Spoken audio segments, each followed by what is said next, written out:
خانقاہ ربانیہ نقشبندیہ روحانی معالج پیر مفتی احسن محمود نقشبندی صاحب۔ میں جس صحابی رسول کا ذکر کرنے لگا ہوں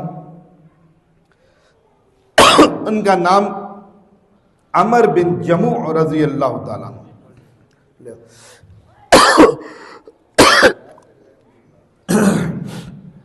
عمر بن جموع یہ وہ صحابی رسول تھے جو معذور تھے، لنگڑا پن تھا جن کے اندر، چل نہیں سکتے تھے صحیح طرح۔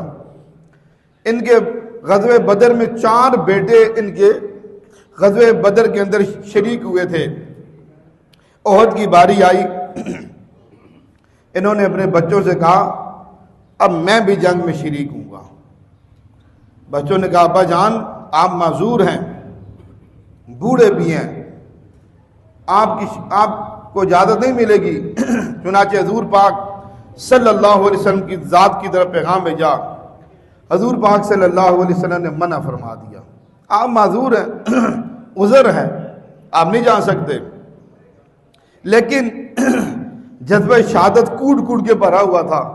آج تمہارا جوان بھی بھاگتا ہے، وہ بوڑھا بھی، لنگڑا بھی، خود چل کر رسول اللہ صلی اللہ علیہ وسلم کی خدمت میں لنگڑاتے لنگڑاتے حاضر ہوئے اور جا کر ایک بات کا عرض کی، حضور آپ نہیں چاہتے عمر بن جموع لنگڑے پن سے جنت کی مٹی کو رونتا ہوا جنت میں جائے؟ تو سمجھ آئیے کہ حضور آپ نہیں چاہتے کہ عمر بن جموع اس لنگڑے پن سے، لنگڑی ٹانگ سے جنت کی مٹی کو رونتا ہوا جنت میں جائے؟ حضور پاک صلی اللہ علیہ وسلم جب جذبہ دیکھا تو آپ نے اجازت فرما دی، جاؤ بھائی، کیا کریں ایسے جانثار ہیں، کیسے ان کو روکیں؟ یعنی ہماری جانثاری ہے کہ ہمارے ہاں بہانے ہیں نہ جانے کے، ان کے ہاں وہ کرتے تھے، یعنی عذر کو بھی قربان کرتے تھے، وہاں بہانے نہیں کرتے تھے۔ وہ جی وہ کہتے کوئی ایسا موقع ہو جان لگتی ہے لگ جائے، مال لگتا ہے لگ جائے، اللہ کا دین دنیا میں زندہ ہو جائے۔ یہ ہمارے جذبات ہیں، جان بھی لگانے کا، مال بھی لگانے کا، لیکن دنیا کے لیے۔ ہمارے صحابہ میں فرق یہ ہے نا، ان کے اندر جذبہ تھا دین کے اوپر لگانے کا، ہمارے اندر جذبہ ہے مال لگانے کا، جہاں سب کچھ ہے لیکن دنیا کے اوپر لگانے کا۔ دیکھ آج وہ قربانی تو نہیں ہے، ایک تبلیغ کے حوالے سے چھوٹی سی قربانی ہے۔ اگر کسی کو کہا جائے نا 3 دن، تو وہ اتنا لمبا کھینچے گا کہ 3 دن، یعنی اگر میں 3 دن جاؤں گا تو میرا سارا نظام تباہ ہو جائے گا۔ اب وہ خود کہتے ہیں کہاں سے؟ بس ابھی باہر سے آیا ہوں، بس 10 سال رہ گیا ہوں۔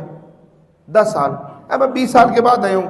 یعنی 20 سال، 10 سال، 15 سال ان کے لیے نوالا ہے، اور 3 دن پہاڑ ہے۔ کلمہ ٹھیک ہوگا، نماز ٹھیک ہوگی، آخرت کا رخ سیدھا ہوگا، وہ بہت مشکل لگتا ہے، اور دنیا کے اعتبار سے سالوں سال کوئی مسئلہ نہیں۔ تو اسی طرح ہمارے اندر بھی جذبہ ہے جان لگانے کا، مال لگانے کا، جوانیاں لگانے کا، لیکن اس دنیا بے وفا کے اوپر ان کے اندر جو جذبہ تھا وہ دین کی سر بلندی کے لیے جان جاتی ہے جائے، مال جاتا ہے جائے، عزت آبرو لگ جائے، پر اللہ کا دین دنیا میں زندہ ہو جائے۔ بس نسبتیں اور ہیں، ان کی نسبت آخرت کی طرف تھی، ہماری نسبت دنیا کی طرف ہے۔ اب لنگڑے بابا جب گھر سے نکلنے لگے، عمر بن جموع رضی اللہ تعالیٰ عنہ دعا کرتے ہیں، اللہم ارزقنی شہادتا ولا تردنی الی اہلی۔ جذبہ لنگڑا ہے، لڑ بھی نہیں سکتے، بوڑھے ہیں، لیکن کیا کہہ رہے ہیں؟ اے اللہ مجھے شہادت کی موت دینا اور گھر نہ لوٹانا۔ کیا کرنا؟ گھر نہ لوٹانا، شہادت کی موت دینا اور گھر بھی نہ لوٹانا مجھے۔ چنانچہ روایات میں آتا ہے جب جنگ ختم ہوئی، ان کا ایک بیٹا بھی شہید ہو گیا، ان کا ایک سالہ بھی شہید ہو گیا۔ ان کی اہلیہ نے تینوں لاشوں کو اکٹھا کیا، اونٹ پر ان کو رکھا کہ واپس مدینہ شریف جا کر ان کو تدفین کرنی ہے۔ جب مدینہ کی طرف اونٹ کو موڑا، وہ چلتے ہی نہیں ہے، پھر موڑا مارا، وہ چلتے ہی نہیں، اور طرف موڑتے تو چلتا ہے، مدینہ کی طرف منہ نہیں کرتا۔ یہ خبر رحمت عالم صلی اللہ علیہ وسلم کی خدمت میں عرض کی، حضور یہ واقعہ پیش آیا، آپ صلی اللہ علیہ وسلم فرمایا کہ عمر بن جموع نے گھر سے نکلتے وقت کچھ کہا تو نہیں تھا؟ کہا جی یہ کہا تھا.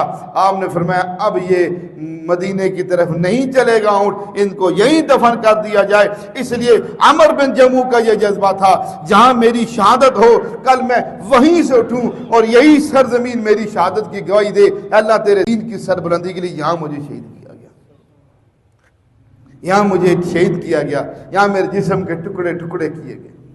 تو سامعین گرامی قدر, یہ شوال کے مہینے میں غزوہ احد کا واقعہ پیش آیا. اس لیے ان واقعات کے ذکر کرنے کا مقصد ہمارے بڑے حضرات صحابہ کرام دین کی سربلندی کے لیے قربانیاں دے کر گئے, جانیں نثار کر گئے, تاکہ وہ جذبہ ہمارے اندر بھی بیدار رہے, وہ جذبہ ہمارے اندر بھی زندہ رہے. یہ نہ ہو کہ وہ جذبہ ہمارے اندر, جذبہ جہاد ہمارے اندر مر جائے. 400 آیات میں تقریباً قرآن پاک کے اندر ہے جس میں اللہ پاک نے جہاد کا حکم ارشاد فرمایا.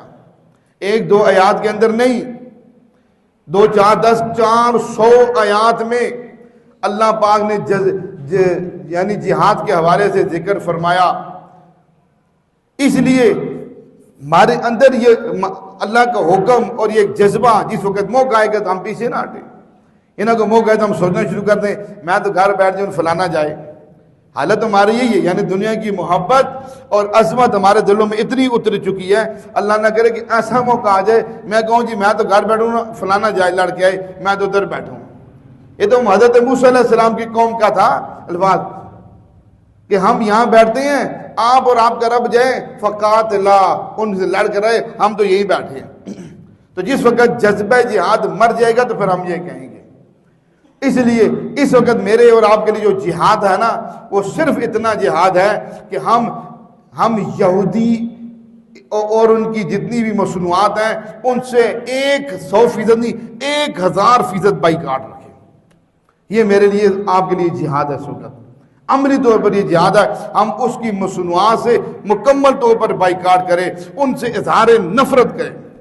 یقین جانیے کئی دفعہ سوچتا ہوں کہ ادھر میں مارٹ پہ گیا تھا, میں نے کہا یار میرا جذبہ ہے میں یہودی چیز کو دیکھوں بھی نہ, اور تم نے رکھی بھی ہے دکان پہ. یار جیسے میں مسلمان ہوں تم بھی مسلمان ہو نا, تمہارا ایمان کدھر گیا ہے؟ تمہارا ایمان ہے کہ یہ بکیں گی نہیں تو میری روزی کا بندوبست نہیں ہوگا. میرا ایمان ہے کہ اس کے بغیر میری اچھی زندگی گزر جائے گی. یہ ایمان اپنے اندر پیدا کرنا, ایسا ایمان بنانا کیسے بنے گا؟ جیسے ہم زندگی گزاریں ایسے تو نہیں بنے گا. ایسے تو روٹی پانی کا ایمان بنے گا کہ روٹی پوری ہونی چاہیے, گھر ٹھیک ہونا چاہیے, کپڑے ٹھیک ہونے چاہیے. اب یہ چیز ہمارے اندر پیدا ہوگی. کس طرح ہمارے اندر دین کی فکر, دین کی عظمت کہ میری جان لگ جائے, اللہ کا دین زندہ ہو جائے. یہ اس کے لیے ہمیں محنت کرنی پڑے گی اپنے ایمانوں پہ. جیسے کہتے ہیں مال کے اوپر دنیا پہ محنت کرنے سے مال آتا ہے, تو اپنے اوپر محنت کریں گے ایمان بنے گا, ایمان بنے گا, اعمال آئیں گے, اللہ کی ذات عالی کے ساتھ تعلق بنے گا.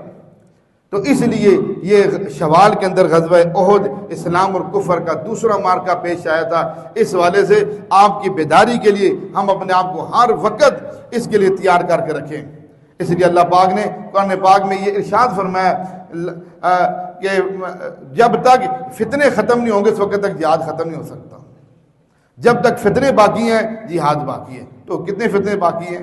یہ پوری یہودیت کا فتنہ بھی باقی ہے, اس کو ختم کرنا ہے. اللہ نے اس کے لیے ہمیں حکم دیا ہے جہاد کا. تو اس لیے اپنے آپ کو اس کے لیے تیار کرنا اور اللہ سے دعائیں مانگتے رہنا کہ اللہ میرے اندر وہ قوت پیدا کر دے, وہ ہمت پیدا کر, تاکہ میں اس کے لیے بات تو کر سکوں. اور اس کی بنیادی جو چیز بتائی ہے اس وقت عملی طور پر یہودیوں کی مصنوعات سے بائیکاٹ کرنا, یہ میرے لیے آپ کے لیے جہاد ہے. اس وقت ہم اس جہاد کو تو پورا کریں نا, باقی بعد میں جب آئے گی تو دیکھی جائے گی. اللہ پاک کی بارگاہ میں دعا ہے اللہ جل شانہ ہم سب کو عمل کرنے کی توفیق نصیب فرما دے. وآخر دعوانا ان الحمدللہ. ہمارے ہاں جادو, جنات, بندش اور نظر بد کا شافی علاج قرآن و سنت کی روشنی میں کیا جاتا ہے.